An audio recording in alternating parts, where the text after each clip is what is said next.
4.5 billion years ago, Earth was not a blue and green world filled with life. It was a barren planet. Volcanoes raged, oceans boiled, lightning split the skies. Yet within this hostile landscape, something extraordinary happened. Simple chemistry gave birth to biology.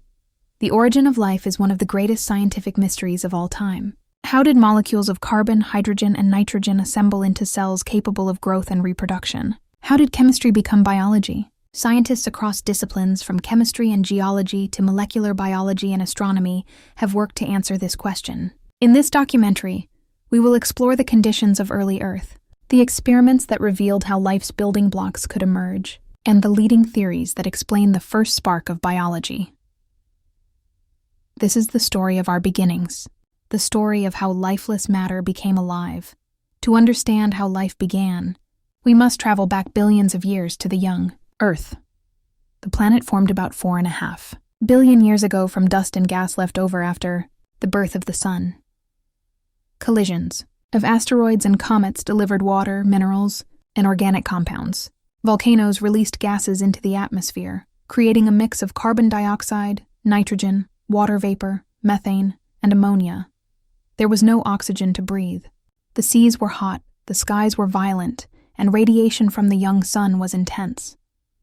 Yet these conditions created a natural laboratory for chemical reactions.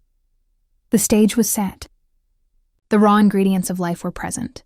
The question was, how could simple atoms assemble into molecules that could copy themselves, evolve, and eventually form cells? Life is built on a handful of molecules: proteins made from amino acids, DNA and RNA made from nucleotides, fats and lipids that form membranes, sugars that provide energy and structure.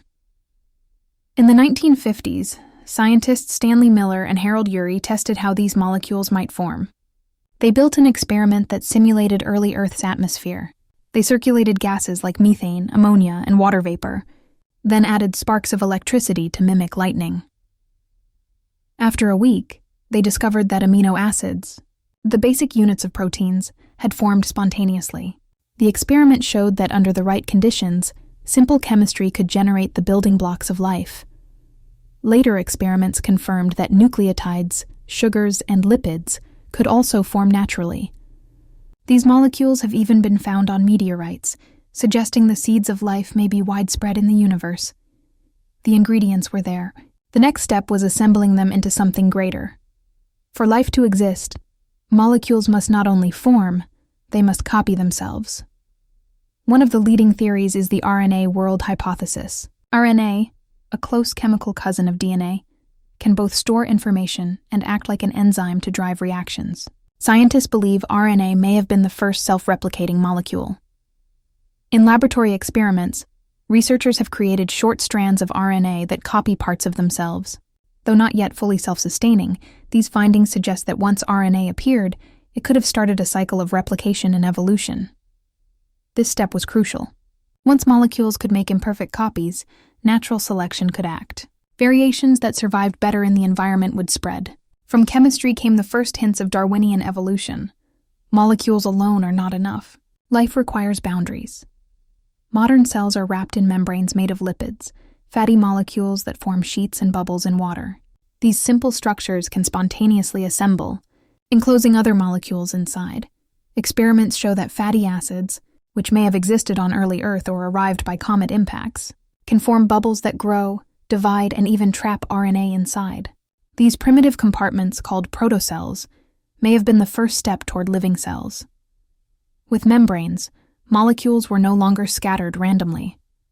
They were concentrated, protected, and able to interact. Inside these microscopic bubbles, chemistry gained stability, setting the stage for biology. Life also requires energy. On early Earth, energy sources were abundant but chaotic. Lightning, ultraviolet light, geothermal vents, and chemical reactions in the oceans all provided fuel. One compelling idea is that life may have started near hydrothermal vents on the ocean floor. These vents release hot, mineral-rich fluids that create natural chemical gradients. In these environments, molecules could harness energy to drive reactions. Today, bacteria still thrive near such vents, living off chemistry rather than sunlight. This suggests that early life may have begun in similar conditions, powered by geochemical energy before photosynthesis evolved. The rise of metabolism was a turning point. It allowed protocells to use energy, repair themselves, and grow.